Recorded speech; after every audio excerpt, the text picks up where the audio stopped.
హైదరాబాద్ నగరం కోసం చేసిన ఆలోచనను ఇంకా విస్తరించి ఆ రోజు 250 ఫీట్లతో outer ring road only one phase not in 169 kilometres 60 kilometres కోసం మియాపూర్ నుంచి ఎయిర్పోర్ట్ వరకు రోడ్ అంటే దాన్ని రాజశేఖర రెడ్డి గారు 500 ఫీట్లకు పెంచి రేపు ఫ్యూచర్లో ఇంకేదైనా రైలు రావాలన్నా కూడా ఉండాలి, సర్వీస్ రోడ్లు ఉండాలి అని చెప్పి 159 కిలోమీటర్స్ 6,500 కోట్ల రూపాయలు పెట్టి 6,000 ఎకరాల ఔటర్ రింగ్ రోడ్డును రాజశేఖర రెడ్డి గారు నిర్మించి ఒక మణిహారాన్ని మనకిస్తే ఇవాళ ఔటర్ రింగ్ రోడ్డును 7,000 కోట్లకు 33 ఏళ్లకు తాకట్టు పెట్టి పారిపోయిన సన్నాసులు ఈరోజు కాంగ్రెస్ ఏం చేసిందంటారా అధ్యక్ష?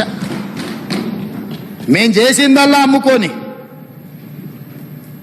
మమ్మల్ని కాంగ్రెస్ పార్టీ ఏం చేసింది? కాంగ్రెస్ పార్టీ ఏం చేస్తుంది అధ్యక్ష? ఆయన సింగిల్ విండోకి నిలబెడితే ఓడిపోతే సింగిల్ విండో చైర్మన్ చేసింది వాళ్ళ నాయన్ని, వాళ్ళ బావని వార్డు మెంబర్ కాకపోయినా మంత్రిని చేసింది అధ్యక్ష.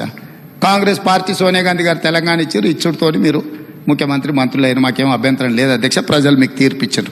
కాబట్టి ఈరోజు నేను చెప్పదలుచుకున్నది ఒకటే అధ్యక్ష, ఒక మంచి ఉద్దేశంతో ఈరోజు Hyderabad core urban region outer ring road లోపల ఉన్న నగరాన్ని ప్రణాళికబద్ధంగా నాలాల కబ్జాలను తొలగించాలి, చెరువుల ఆక్రమణలను నియంత్రించాలి, రోడ్లను విస్తరించాలి.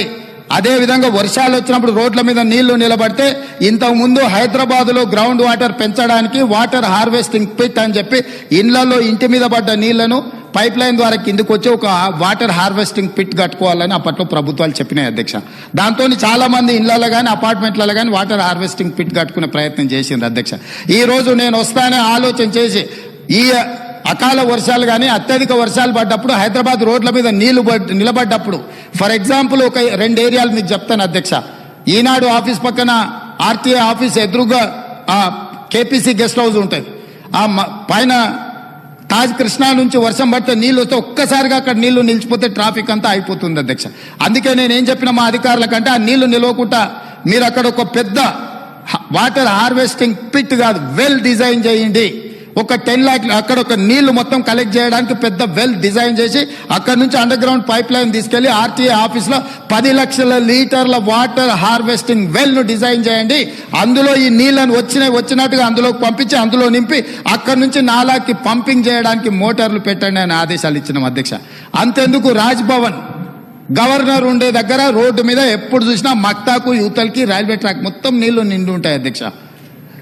చిన్న వర్షం వచ్చినా అక్కడ రోడ్డు మీద దాటాలంటే కష్టంగా ఉంటుందండి. అందుకే అక్కడ ఇమ్మీడియట్ గా పక్కలో ఉండే నర్సింగ్ కాలేజ్ పక్కన దాదాపుగా ఒక 10 లక్షల లీటర్ల వాటర్ హార్వెస్టింగ్ వెల్ కట్టి ఈ రోడ్డు మీద వచ్చిన నీళ్లు భూమిలోకి వెళ్ళేటట్టు భూమిల నుంచి ట్రంక్ లైన్ డెవలప్ చేసి అక్కడికి తీసుకెళ్లి 10 లక్షల లీటర్లు అందులో నిండే విధంగా అంటే ఒక్క చుక్క కూడా రోడ్డు మీద ఆగకుండా హైదరాబాద్ నగరం కాంక్రీట్ జంగుల్ అయింది. కాబట్టి ఈ రోజు ప్రతి వాళ్ళు మొత్తం కాంక్రీట్ పోసేసి బీటీ రోడ్లు వేసేసి లేకపోతే ఆకాశ హర్మాలు నిర్మిస్తుంటే నీళ్లు అనేది గ్రౌండ్ వాటర్ పడిపోతుంది అధ్యక్ష.